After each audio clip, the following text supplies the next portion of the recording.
Hey guys, what's up? It's me again, Tom from TTT Tom's Tech Time, today with a review of the tiny DJI Spark drone. And it really is tiny. You can compare it to the DJI Phantom 4 Advanced, for example, and you can see the size really is a little different.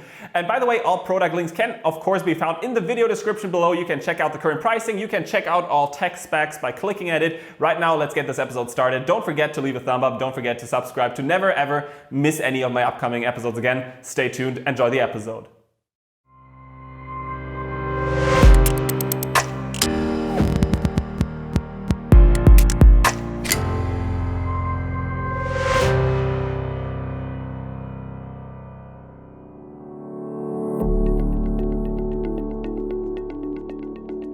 Let's check out the main highlights of the new DJI Spark before we take them to the test and before we go in depth.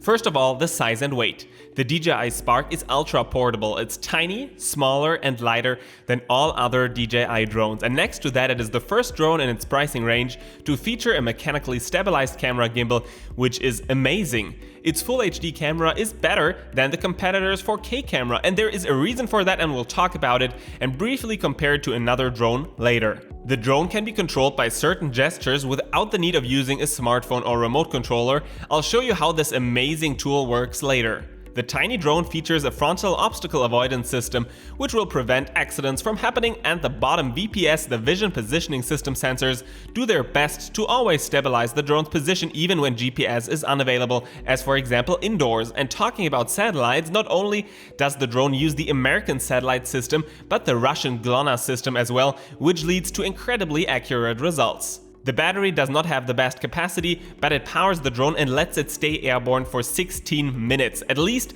that's what the specs say. We'll test it later. A photo mode needs to be mentioned. Shallow focus allows you to take photos with a blurry background. This feature is awesome and reminds us of the new iPhone 7's portrait feature. The drone offers plenty really cool flight modes that work fully autonomously. It can circle around you, raising height for example, even while you're moving, always keeping you in the center of the frame. It can follow you around without the need of wearing or holding a GPS tracker, and you can control the drone with a remote controller or with your smartphone, or again with certain gestures. And as I mentioned the smartphone already, every Spark pilot can be glad, as this tiny drone uses the most powerful drone app, the DJI Go 4 app, that offers tons of safety features, immediate sharing options, even live streaming to Facebook and YouTube is possible. It lets you edit the captured footage right on the go. It's really an amazing app, available for iOS and Android both, and it was developed over years and is a pretty advanced app. And finally, the all-new DJI Spark can be connected to the coolest drone FPV goggles on the market. A link can be found in the video description below. Just check them out and feel like sitting inside the drone's cockpit. The drone comes in a handy little styrofoam box. It unfortunately has no handle, but it is small enough to be brought aboard most airplanes as hand luggage. Just pack it into your backpack and you're good to go. And all rules regarding drone transportation, by the way, can be found on www.tomstechtime.com/airplane.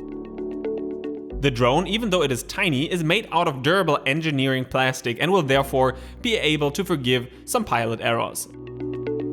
It measures 14.5 centimeters by 14.5 centimeters by 5.4 centimeters, and it weighs, ready for takeoff with the battery and props installed, 304 grams only. Make a guess, how long do you think is it gonna take to build up the DJI Spark and get it ready for its flight? I think under a minute is possible. Let's just take it to the test. Time is counting. We first of all open up the box, remove the Spark. We see that the props are already attached, so there is nothing else that we could actually be doing right now. But I want to add something, as otherwise I would be done within less than 30 seconds. I want to add the prop guards. It's not a must. We don't have to add those, or we could. For example, for indoor flying or for your first flights, this might be pretty helpful. Attaching those and removing those is actually super simple. I really like those. We're good to go. Now I'm opening up the Wi-Fi settings menu of my phone. The Spark is already now connected. Next off, I'm gonna open up the DJI Go 4 app, and we see we're good to go. It is that fast. Unbelievable. We're not done with inspecting the drone's body yet. The arms are not foldable, which means that the drone might be a bit bigger than some of its competitors, but they are really strong and durable, as having no joints and links means having less problems with cables and the basic structure always. The fixed arms can be called a pro or a con equally. And underneath the arms we find a flight status indicator LED that can flash in various different colors. At the sides of the white top part of the shell, we find ventilation openings that will let the drone's technology cool down effectively in flight and on the ground when being turned on. At the back, we find the drone's name, hidden underneath it, the microSD card slot and a USB connector. Right below, we find the battery. Let's just take a closer look at it. We at first notice the 4 power indicator LEDs of the battery that always display the current power level independently from looking at the smartphone, which is quite nice and comfortable. A single battery contains out of 3 LiPo cells, it weighs approximately 96 grams and has a total capacity of 1480 mAh. The flight time read from the specs should reach 16 minutes, but I measured an average value of about 15 minutes myself, and having a single minute less than promised is the best value I have ever measured, and I measured the flight times of many drones already. And charging a single battery from 8 to a full 100% takes approximately 48 minutes only.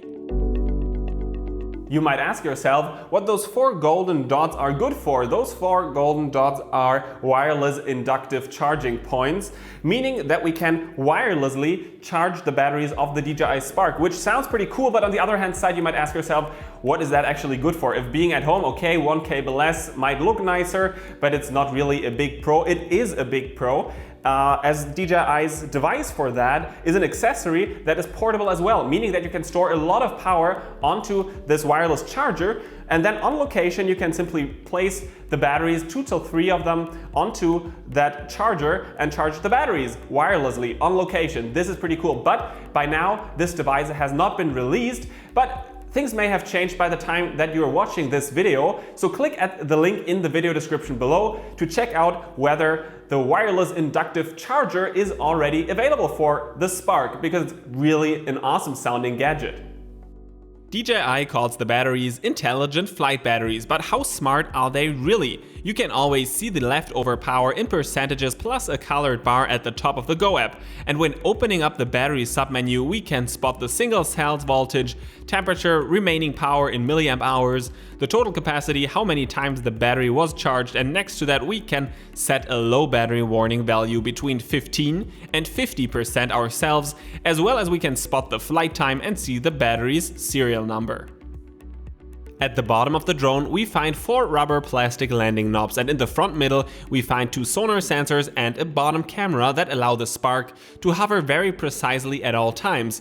But, and you should be aware of that, the camera only works in daylight surrounding, as the camera needs enough light to spot the ground pattern, meaning that you cannot use the VPS system during nighttime or in the dark. I wasn't joking when I was talking about how precisely the VPS bottom sensors can stabilize the drone's position, and we can just take that to the test right indoors, right in the studio. It's actually pretty cool. There is no GPS, no GLONASS signal, so it's really up to the VPS sensors. Do they work or don't they work? And there's something else that I can show you. The DJI Spark can hand take off, which is pretty nice. DJI even talks about that in the manual, so I'm not just making this up. And they recommend using the prop guards for safety purposes, even though you cannot really hurt your hands with those little props, but I still wouldn't recommend holding your finger into them while they're spinning. So let's get this drone up into the sky. But there's one thing, I need to lower its altitude because the ceiling is right above. There it is. The DJI Spark perfectly holding its position. And right now let me show you how to hand catch it as well, because we shouldn't move our hand in too fast, because that way the VPS sensors might think there is an obstacle and it will raise the height a little bit. So we're slowly gonna add our hand, and we're now gonna land the Spark. This feels like a ballet. ADI mode. You can hear there's no GPS and no GLONASS. I think the VPS bottom sensors work out very well. When looking at the front of the drone, we see the maybe most interesting systems: the camera and the anti-collision system. The black bar at the top is an infrared-based obstacle avoidance system. It can be used during day and nighttime both. That is the pro side, but it has a maximum range of approximately 5 meters only. That is pretty poor compared to DJI's other drones, but in its class it is one of the most advanced systems you will find if you at all find another drone with a functional obstacle avoidance system in this category of small and affordable drones. You can fly at a maximum speed of up to 3 meters per second when using the sensors, and that makes a top speed of 10.8 kilometers per hour when using the obstacle avoidance sensors.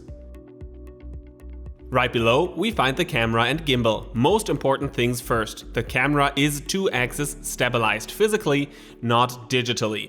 This is a major plus and maybe the main difference to most other drone models in the same pricing range. Do you remember that at the beginning of the episode I told you I was going to compare the gimbal system of the DJI Spark with the gimbal system, or let's say stabilization system, of another drone? Let's get this done. I am going to compare it to the stabilization system of the Unique Breeze, one of its competitors. The Unique Breeze is stabilized digitally only, while the DJI Spark is stabilized mechanically through the gimbal, and this really does make a huge difference, especially if you're looking into flying a little faster, or if you're planning on flying in wind, for example, whenever there is some shakiness going on. So let's just take a look at the two test shots.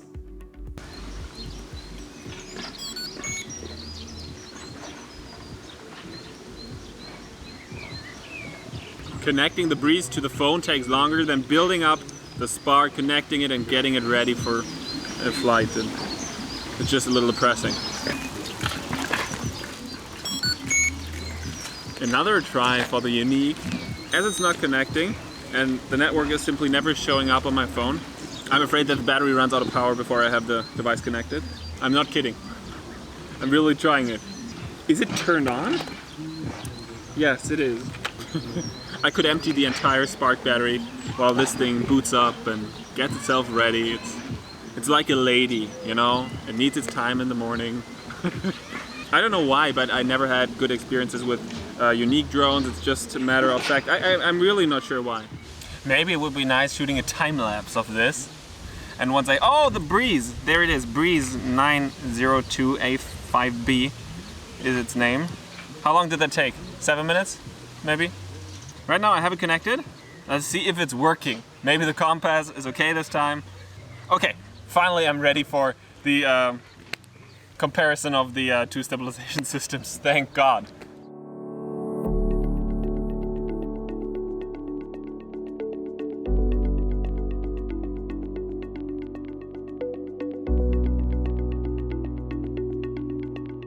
I'll let you make your own decision on what camera stabilizer you like better, but I guess that you right now understand why having a mechanically stabilized gimbal is a lot better than having a drone with no mechanical stabilization at all.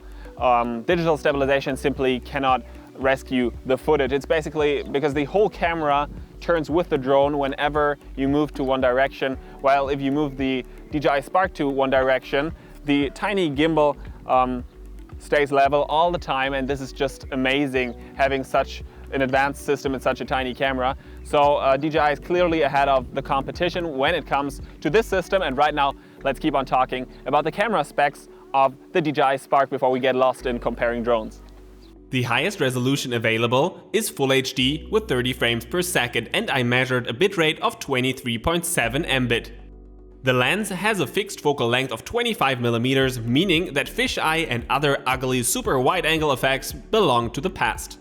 The aperture is fixed at 2.6, allowing operators to even film during nighttime without too much noise, which is pretty rare in miniature droning. If you're interested and want to know how the original drone footage looks like, you can download it for free at www.tomstechtime.com/drone footage.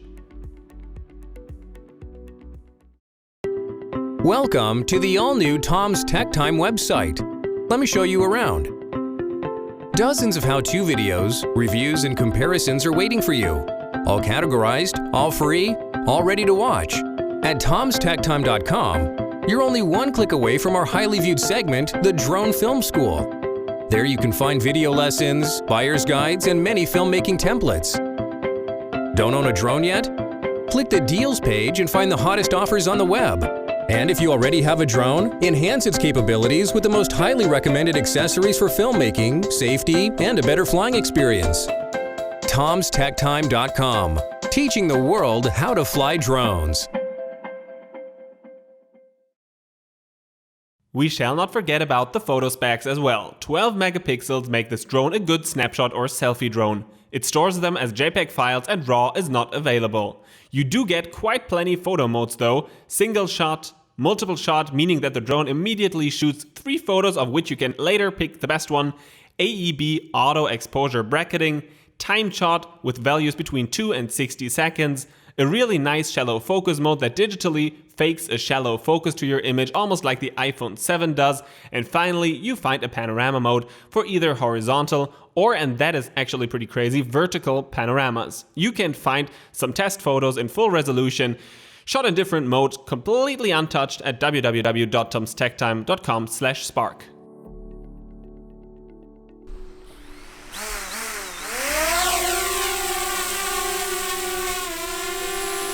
Let me now show you how to use the shallow focus mode. Either prepare for a selfie or hover in front of a beautiful looking person or object. Next, select the just mentioned mode and press the shutter button. The drone immediately takes a series of photos while jumping up and down a few centimeters. Don't worry, this is completely normal. To access the photo, open up the photo album of the Go app and select a photo. Open the creative tools. Now the app works on blurring the image.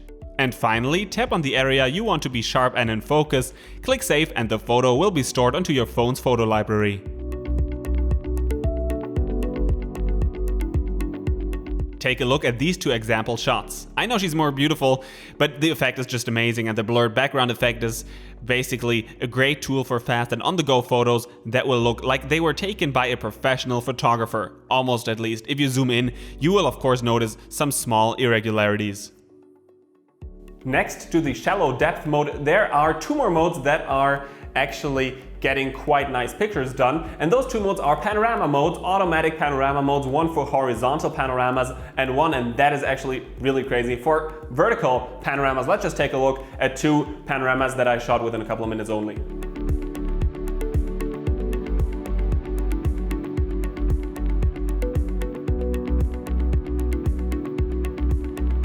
Don't skip this video yet, we have more interesting topics to cover that are really important. Let's talk about the transmission first. The drone can be effectively controlled via a smartphone or remote controller on 2 frequencies, 2.4 GHz, which is well known and often used, and 5.8 GHz. The smartphone connects via Wi-Fi and has a maximum range of 80 meters horizontally and 50 meters vertically.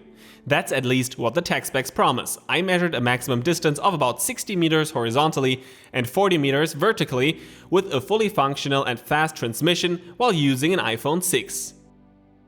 Those values are already pretty good as we have no antennas or anything special connected to our smartphone, and for selfies and on-the-go shootings you are well prepared. The remote controller is not yet available and I could not take it to the test, but DJI is really good at building durable and powerful transmission systems. The maximum range when using the 2.4 GHz frequency is given with approximately 2 kilometers in the US, while we are limited to only 500 meters in Europe. And when using the 5.8 GHz transmission, the range stays constant in the US, again we get about 2 kilometers, while it shrinks down to about 300 meters only in Europe. The weaker European transmission is not DJI's fault but caused by the transmission standards, as there are FCC in the States and the weaker CE in Europe. By the way, the drone automatically switches between CE and FCC when flying from Europe to America, for example, as the drone locates itself and changes everything automatically depending on its location. As things might have changed by the time that you're watching this video, feel free to click at the link in the video description below to check out whether the remote controller is already available or not.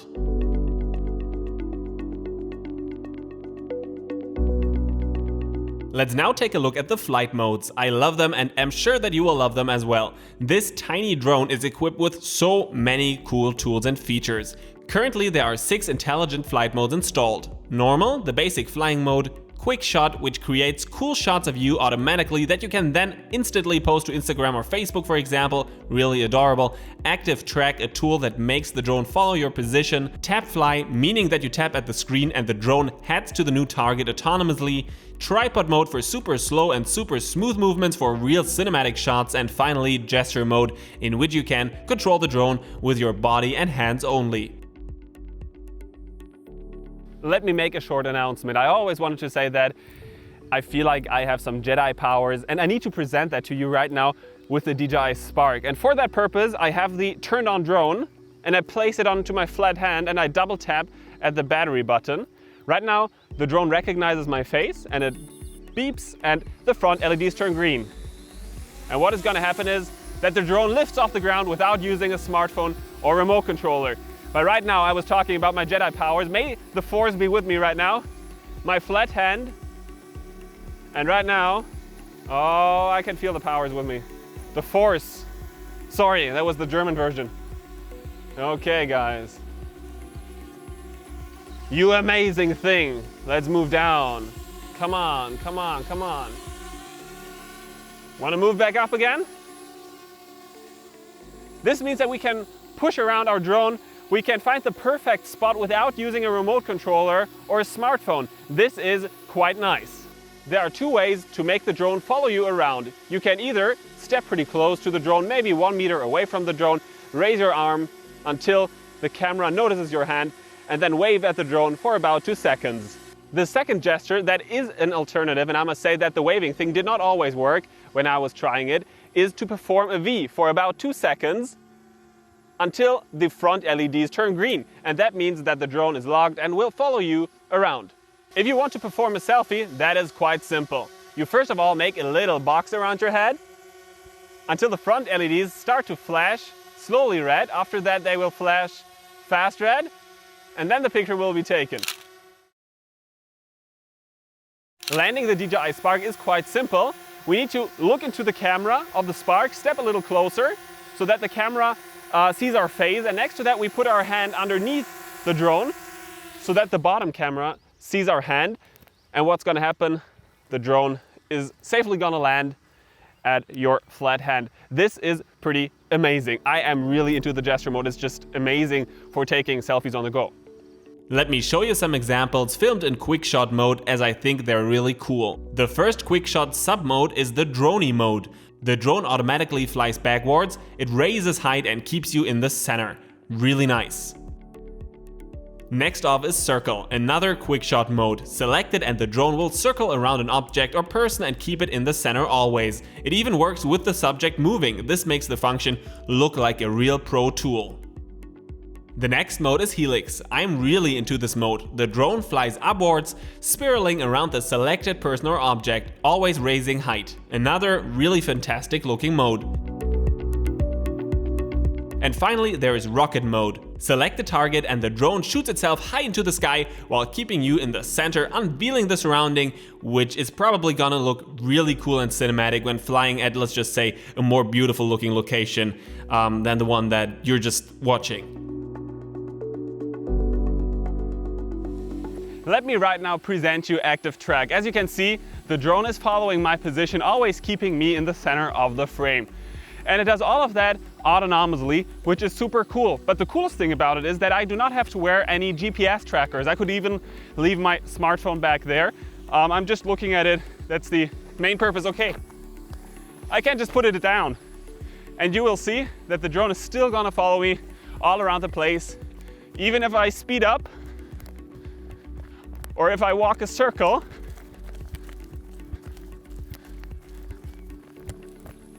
the drone is gonna follow me all around the place. ActiveTrack is awesome for adventurers, people who like to be outdoors, I don't know, sports people, basically everybody who's on a one-man operator setup. Okay, come on.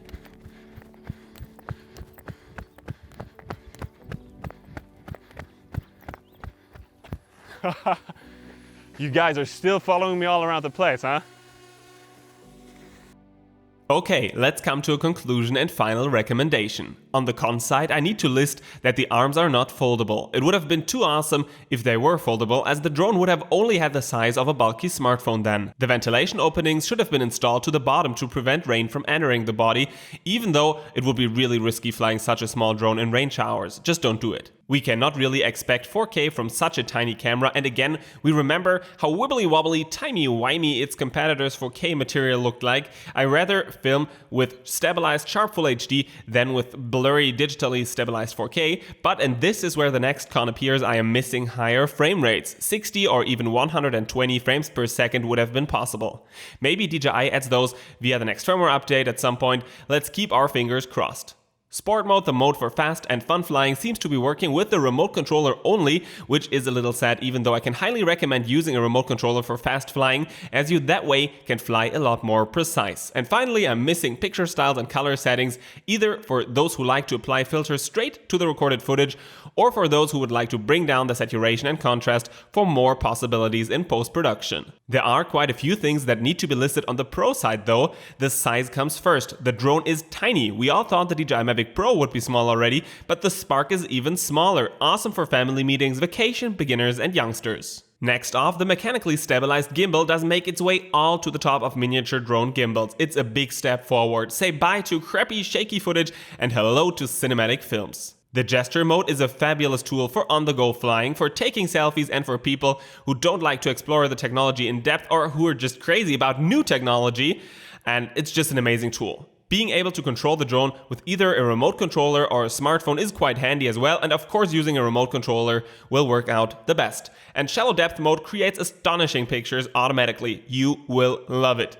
Next off is the battery. It's safe, it's tiny, and it powers the drone quite long, and recharging it does not take too long. And if the wireless charger gets released, it will be even more powerful and rechargeable on the go. Please click at the link in the video description below to check whether the wireless charger is already available or not. Many powerful flight modes need to be added as well as the DJI Go app itself that allows you to stream live to social media platforms, edit your footage on the go or fully automatically, that lets you set up almost everything you want. An incredible app. And if you ever upgrade to one of DJI's bigger drones, you won't need to get used to a new app. That should be definitely taken into consideration as well. Finally, the pricing is fair and the drone offers more than the often overpriced competition. Even though I would really like to see more competition, that's good for pricing and more inventions, but DJI so far creates the best drones in several categories. Now don't forget to check out the current pricing of the drone by clicking at its product link in the video description below. I can highly recommend this drone to youngsters, to beginners, to filmmakers and photographers working on a lower budget, as this drone is really the first miniature drone that features incredible photo and video functions. And of course I can recommend this drone to all kinds of people that love to post selfies and videos of themselves on social media, for example, Facebook, Twitter, Instagram. Okay, that was my phone. Please excuse me again. Yeah, I'm one of those social media people as well. So I'm not going to give mine away. I'm into posting selfies and stuff from time to time. I'm sorry for that. And yeah, thanks for watching this episode. All product links can be found neatly sorted in the video description below, and all product links pointing at its accessories as well once they are available. You can just check it out right now. Thanks for watching. This was Tom from TTT Tom's Tech Time. Over and out. Stay tuned, fly safe. Don't forget to subscribe.